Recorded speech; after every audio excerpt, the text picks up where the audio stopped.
इब्राहिम अलैहिस्सलातु वस्सलाम भी नमाज पढ़ा करते थे। कुरान उनके बारे में कहता है कि जब हमने उनको हुक्म दिया कि अपने बीवी को और अपने बच्चों को बेआबो गयाबादी में छोड़ाओ, उनको सुनसान जगह पर छोड़ाओ।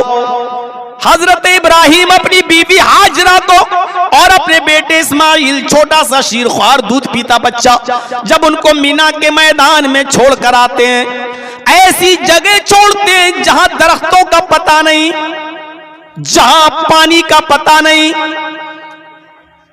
दूर तक अंधेरा ही अंधेरा है, परिंदों का वजूद नहीं।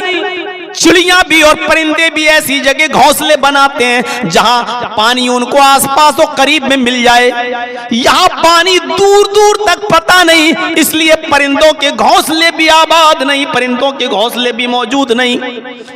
ऐसी जगह पर इब्राहिम अलैहिस्सलाम ने अपनी बीवी हाजरा को और अपने बेटे इस्माइल को छोड़ा।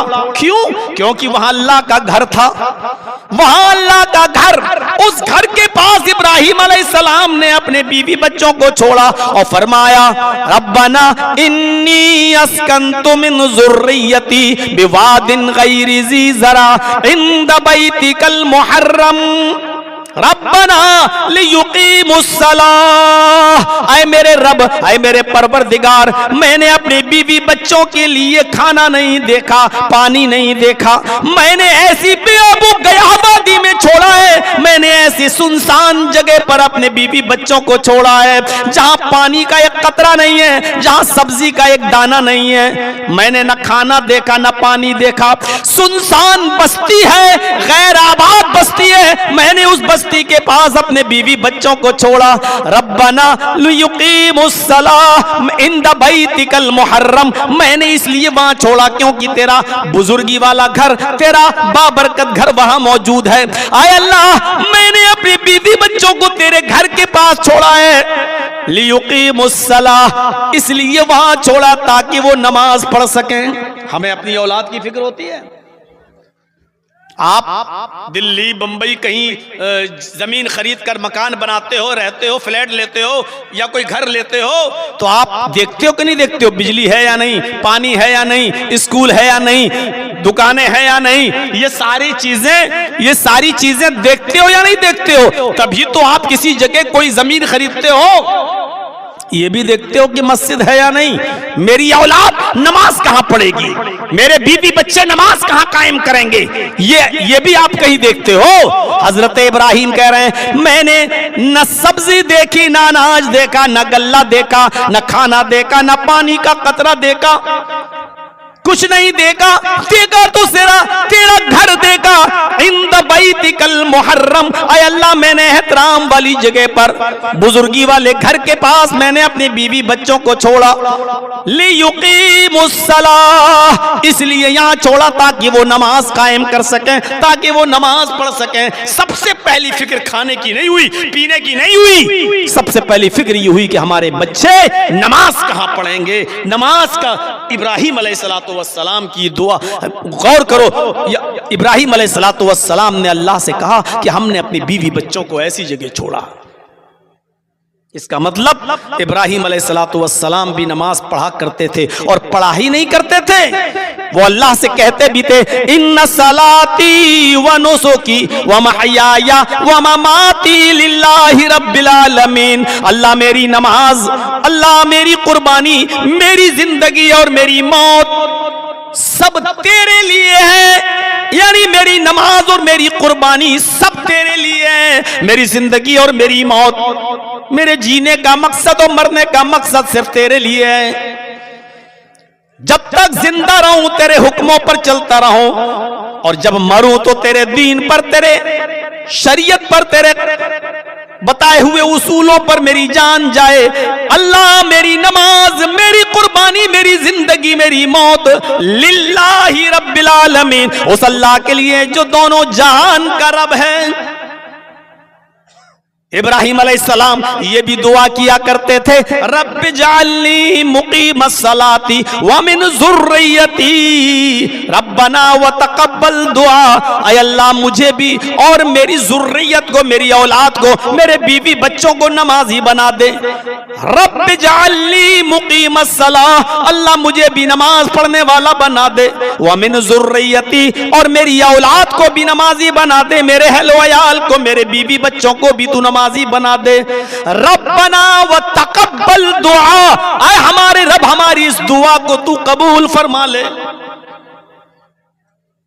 इब्राहिम के बेटे थे इस्माइल अलैहिस्सलातु वस्सलाम के बारे में कुरान कहता है, वकाना यामुरु अहलहु बिस्सलाति वज़्ज़काति वकाना इंदा रब्बिही मर्ज़िया।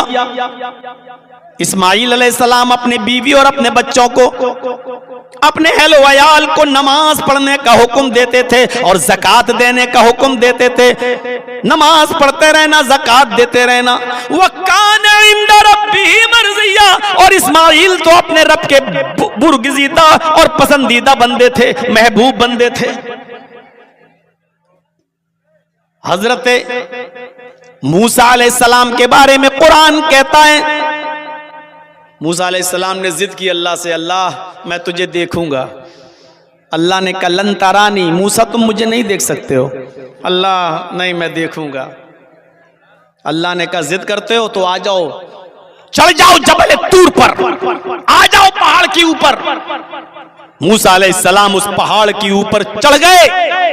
अल्लाह ने हल्की सी तजल्ली दिखाई, हल्का सा नूर, बस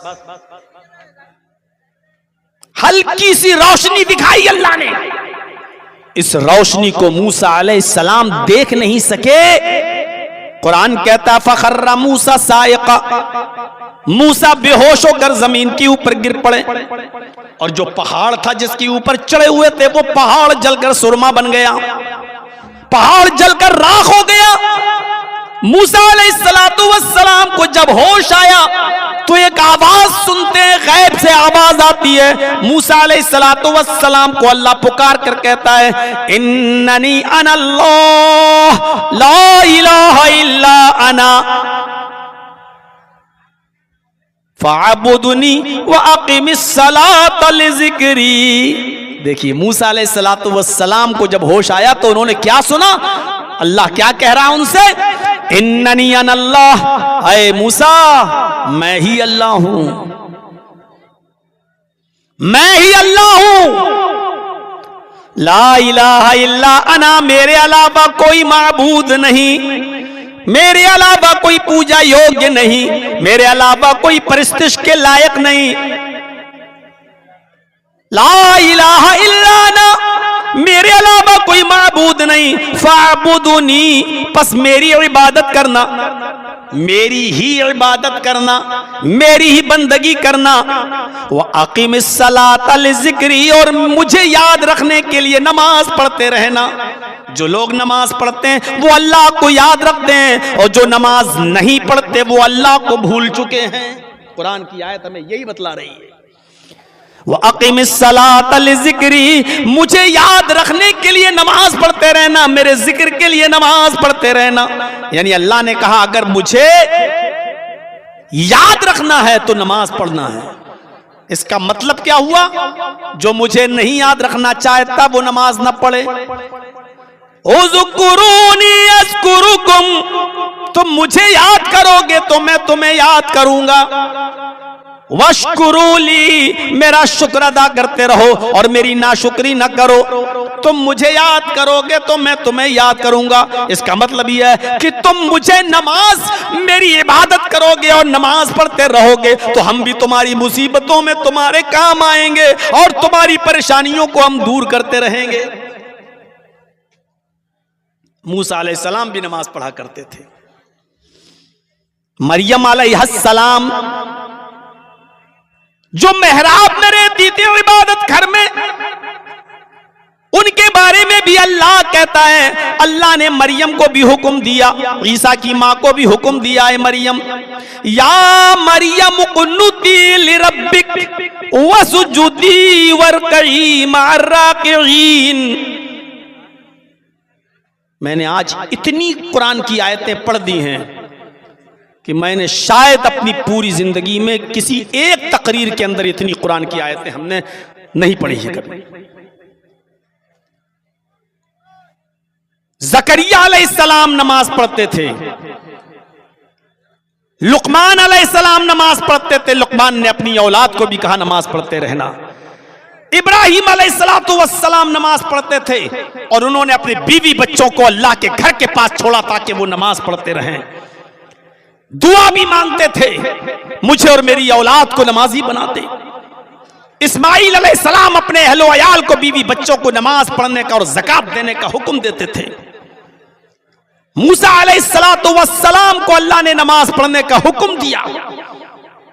हजरत मरियम से कह रहा अल्लाह, या मरियम कुनुती लिरब्बिक, आए मरियम अपने रब के लिए आजिज़ी कर, अपने रब के लिए मतानत और संजीदगी अख्तियार कर, वसजुदी सजदा कर अपने रब को, वरकई और रुकू कर, रुकू करने वालों के साथ, यानी नमाज पढ़ने वालों के साथ। मरियम अलैहिस्सलाम भी नमाज पढ़ा करती थी और मरियम का बेटा ईसा अलैहिस्सलाम जब अपनी मां के पेट से बाहर आए तो एक मौजिज़ा था। ईसा अलैहिस्सलाम बगैर बाप के पैदा हुए। सब जानते हैं, 50 बार ये सुना होगा, मरियम की शादी नहीं हुई थी। अल्लाह ताला ने अपने हुक्म से हजरत ईसा को मरियम के पेट से बाहर निकाला, मरियम के पेट से पैदा किया। मरियम अलैहिस्सलाम ने पैदा तो वैसे ही किया, प्रोसेस वही था जो आज हमारी औरतों को होता है। हजरत ईसा अपनी मां मरियम के पेट से बाहर आए, मां तो थी उनकी लेकिन बाप नहीं थे, बगैर बाप के, क्योंकि इन्नल्लाह अला कुल्लि शैइन कदीर, अल्लाह हर चीज पर कादिर है। आदम अलैहिस्सलाम का बाप नहीं, आदम अलैहिस्सलाम की मां नहीं, आदम अलैहिस्सलाम को अल्लाह ने बगैर मां और बगैर बाप के। मेरे भाइयों, ये तमाम चीजें कुदरत, अल्लाह की कुदरत दर्शाती हैं कि अल्लाह हर चीज पर कादिर है। वो चाहे तो बगैर बाप के और बगैर मां के भी किसी को पैदा कर सकता है, जैसे हजरत आदम अलैहिस्सलाम, वो चाहे तो सिर्फ मां से किसी को पैदा कर सकता है, उसके लिए बाप की भी जरूरत ना हो, वो है हजरत ईसा अलैहिस्सलाम। और मेरे भाइयों, वो चाहे तो किसी को बगैर मां और बाप दोनों के बगैर कोई औलाद ना दे, जैसे हम और आप। ईसा अलैहिस्सलाम जब अपनी मां के पेट से बाहर आए तो उनकी मां मरियम पर तरह तरह के इल्जाम लगने लगे। जाहिर बात है, आज हमारे समाज के अंदर अगर कोई औरत बगैर शादी के अगर बच्चा पैदा हो जाए तो उसको क्या क्या सुनना पड़ता है, कितना सुनना पड़ता है। जब प्रोसेस यही है कि बगैर बाप के बेटा पैदा नहीं हो सकता, बेटी नहीं, तो हजरत मरियम को कितना सुनना पड़ा होगा। यहां तक कि जब मरियम कोई जवाब नहीं देती थी, 3 दिन तक खामोश रही, कोई जवाब नहीं दिया तो तीसरे दिन तमाम गांव के लोग, मोहल्ले के लोग, समाज के लोग, सोसाइटी के लोग चले आए और आकर कहने लगे, मरियम जवाब दो। दिन भर मस्जिद में घुसी रहती हो, नमाज पढ़ती हो, रुकू करती हो, सजदा करती हो, अल्लाह की इबादत में लगी हो, और कारनामा तुम्हारा ये, बेटा पैदा हुआ, शादी तुम्हारी हुई नहीं, अल्लाह वाली बनती हो, बड़ी नेक दिखाई देती हो, और कारनामा तुम्हारा ये, बताओ ये बच्चा, इसका बाप कौन है। एक औरत कितने दिन तक चुप रहेगी, कितने दिन तक लोगों की बद्दुआएं और लोगों के तंज और ताने सुनती रहेगी। जब वो रह न सकी, तंज सुनते सुनते परेशान हो गई, जब कंट्रोल से बाहर हो गई, तो मरियम ने उसी 3 दिन के बच्चे की तरफ इशारा कर दिया, ईसा की तरफ। आए समाज वालों, आए सोसाइटी वालों, मुझसे क्यों पूछ रहे हो कि ये बच्चा किसका है, इसका बाप कौन है, जाओ इसी बच्चे से पूछ लो। तुम मुझे गलत समझ रहे हो, तुम मेरे ऊपर इल्जाम लगा रहे हो, तुम ये समझ रहे हो कि मैंने किसी के साथ मुंह काला किया इसलिए ये बच्चा पैदा हुआ है। अब मैं कुछ नहीं बोल सकती, यही बच्चा तुम्हें बताएगा, जाओ इस बच्चे से पूछो। तो जानते हो लोगों ने क्या कहा था? वाह, अपने पे आई तो बच्चे पे डाल दी बात। कुरान के अल्फाज सुनिए, कैफ़ नुकल्लिमु मन कान फिल महदी सबिय्या। आए मरियम, जवाब तू दे, तू बता ये बच्चा कहां से आया, इसका बाप कौन है? कहती है बच्चे से पूछ ले। वो बच्चा जो पालने में झूल रहा है, वो बच्चा जो झूलेदान में झूल रहा है, 3 दिन का बच्चा हमसे कैसे बात करेगा?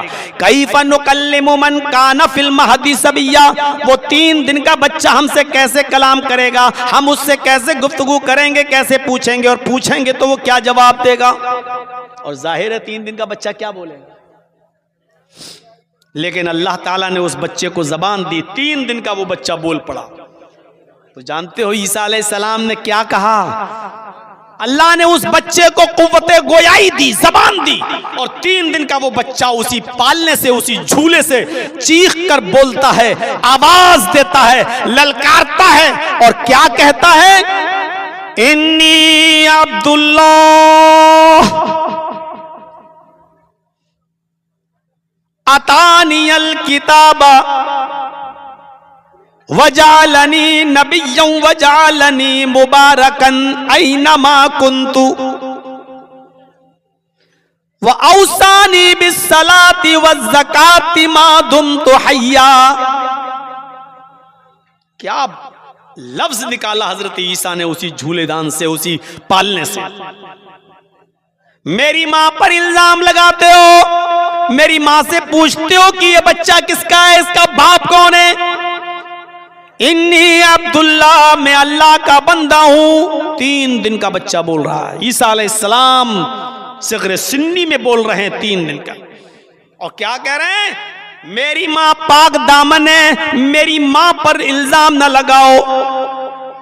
मैं अल्लाह का बंदा हूं, अल्लाह ने अपने हुक्म से मुझे पैदा किया, और सिर्फ पैदा ही नहीं किया, अतानियल किताब, उसने मुझे किताब देकर भेजा है।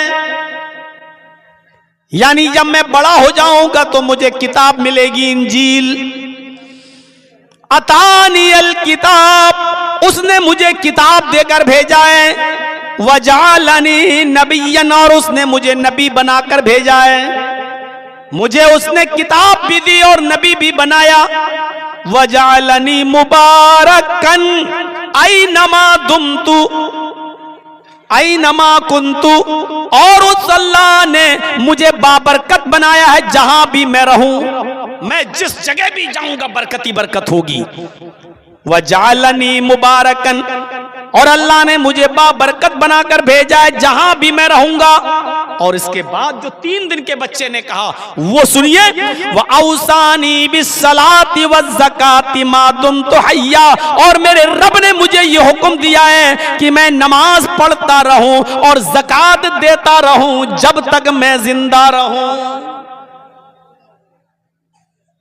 तो इससे पता चलता है कि आदम से लेकर ईसा तक जितने भी नबी आए, हर नबी पर नमाज भी फर्ज थी, और सारे नबियों ने नमाज भी पढ़ी। हमारे भाई अगर बुरा ना माने तो कृष्ण जी भी 5 वक्त की नमाज पढ़ा करते थे। यकीन ना आए तो श्रीमद् भागवत गीता का 6वां अध्याय का 10वां मंत्र देख लीजिए। योगी उज्जीत सततमात्मानं रहस्य स्थिता एकाकी अच्युतात्मा निराशीर परिग्रह, जिसमें कृष्ण जी अर्जुन से कह रहे हैं कि हाय अर्जुन, ईश्वर की जब पूजा करो तो पूरे शरीर का योग करो। योगी यूपी वाला नहीं, योगी युज्जीत सततमात्मानम, पूरे शरीर का योग करो, यानी पूजा सिर्फ खड़े होकर नहीं, पूरे शरीर के साथ होनी चाहिए और पूरे शरीर का योग होना चाहिए। आज हिंदू धर्म में चले जाइए, सिर्फ ऐसे हाथ उठाएंगे, ओम नमः शिवाय, बस हो गई पूजा। बहुत से लोगों को आप देखिएगा, नई नवेली बीवी को मोटरसाइकिल पे पीछे बिठाए होंगे, भिख मंगनी गाड़ी पे बैठे होंगे जो जहेज में मिली होगी। जो लड़की के बाप ने अपने दामाद को इंटरनेशनल भिखारी समझ के दी होगी, उस मोटरसाइकिल पे बैठ के वो अपनी बीवी को लेके जा रहा है और रास्ते में जो देखी हनुमान जी की मूर्ति या रामचंद्र जी, बड़ा जो मूर्ति देखी, अब तो बेचारा हाथ भी नहीं जोड़ता है, 10 किलो की खोपड़ी हिलाई, बढ़ गया आगे, हो गई पूजा। ये शरीर का योग नहीं है, पूरे शरीर का योग होना चाहिए जो नमाज में होता है। अल्लाह अकबर, ये पॉजिटिव रेजेस दौड़ रहे हैं ये, और ये देखिए ये यहां एक्सरसाइज है, ये वजन कभी आपने देखा होगा, कभी नींद में फिर एकदम पकड़ लेता है। तरावी अरावी पढ़ते हो गए, जब लंबी लंबी सूरतें पढ़ी जाती हैं उसमें, तो रात में नींद आने लगे तो ऐसा पढ़ रहा, इमाम साहब चल रही गाड़ी धक्का धक, या लमून तालमून के अलावा कुछ समझ में नहीं आ रहा है, उनको तो जल्दी कुरान खत्म करना है। अब चला अलिफ लाम मीम ज़ालिकल किताबु ला रैब फीह हुदल लिलमुत्तक़ीन अल्लज़ीना युमिनूना बिल ग़ैबि व युक़ीमूना अस्सलाता व मिम्मा रज़क़नाहुम युनफ़िक़ून। आखिरी वाला जुमला या लमून तालमून समझ में आता, उसके अलावा कुछ समझ में नहीं आता, और यहाँ बेचारा पीछे।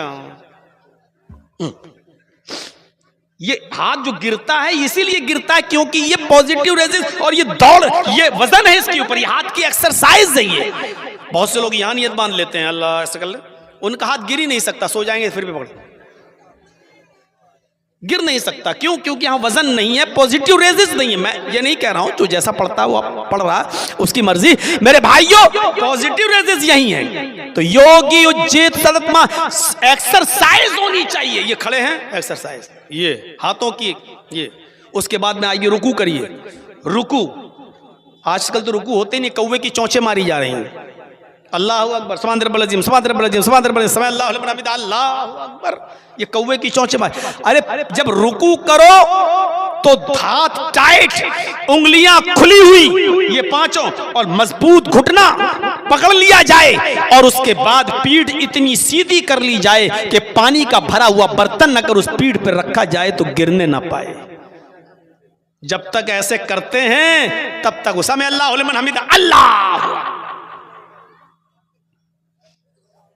अभी हम रुकू में जा नहीं पाते, इमाम उठ जाता है। मेरे भाइयों, ऐसा नहीं, अगर कोई आदमी वैसे रुकू करने लगे जैसे रुकू बताया गया है, पीठ बिल्कुल सीधी और पानी का भरा हुआ बर्तन अगर रखा जाए तो गिरने ना पाए, पीठ बिल्कुल इतनी सीधी हो जानी चाहिए। आज ऐसे रुकू की जरूरत है। तो ये रीढ़ की हड्डी की एक्सरसाइज होती है, नसें खिंचती हैं, आपके मसल्स प्रॉब्लम्स दूर होती है इससे। आपकी ये नसों की बीमारियां जो आपके ये खिंचन रहती है पैरों के, ये इससे दूर होती है। और उसके बाद समय अल्लाहु लिमन हमिदा कहकर खड़े होइए, फिर अल्लाहु अकबर कहकर आप जब सजदे में जाएं तो पैरों की उंगलियां इस तरह मुड़ी हुई होनी चाहिए कि वो किबले की तरफ हों और मुड़ी हुई हों। बहुत से लोग ऐसे कर लेंगे, बहुत से लोग उसी पे, गलत है। पैरों की उंगलियां मुड़ी हुई हों, दोनों पैर आपके मिले हुए हों, और जब ये पैरों की उंगलियां मुड़ी हुई होंगी तो यहां से जो नसों का खिंचाव आएगा जो आपकी रीढ़ की हड्डी तक आएगा, और सजदे में जब आप जाएंगे तो ब्लड का सर्कुलेशन आपके दिमाग तक पहुंचेगा। इससे आपको कभी ब्रेन हेमरेज नहीं होगा। डॉक्टर मोरिस मुकाई ने, अमेरिका का सबसे बड़ा ब्रेन का डॉक्टर है, उसने अपनी रिसर्च में लिखा है कि अगर मुसलमान वैसे नमाज पढ़ने लगे जैसे उनको उनके नबी ने बताई है, और वैसे सजदा करने लगे जैसे उनको उनके नबी ने बताया है, तो ऐसे शख्स को कभी ब्रेन हेमरेज नहीं होगा, क्योंकि दिमाग की नसों तक ब्रेन यानी ब्लड का सर्कुलेशन आराम से होगा, वो वहां तक पहुंच जाएगा। ये नमाज पूरी प्रैक्टिकल एक योग है, एक्सरसाइज है। बशरुम मिस्लुकुम, आए नबी कहे तो कि मैं तुम्हारी तरह का एक बशर हूं। श्रीमद् भागवत महान पुराण में मोहम्मदुर रसूलुल्लाह को अंतिम ऋषि बताकर और ये कहा गया है कि वो एक पुरुष होगा, इंसान होगा। मोह मदांधिकारम नाशम विधायम हि तदोदयते विवेका वेदामित पुरुषम महानिमादित्य वरुण तपसा प्रस्तात्। मोहम्मद नाम का जो शख्स आएगा वो अंधेरे को नाश करेगा। पुरुषम एक इंसान होगा, महानिमादित्य लेकिन महान पुरुष होगा, उसके बराबर कोई दूसरा ना होगा। एक ही बच्चा था, 5 लड़कियां थीं। आज सबसे ज्यादा मोहब्बत आपको अपने बेटे से थी और बेटे का इंतकाल हो गया, बेटा मर गया, आपके आंखों से आंसू हैं, टेंशन में है आप, और अजान का वक्त हो गया।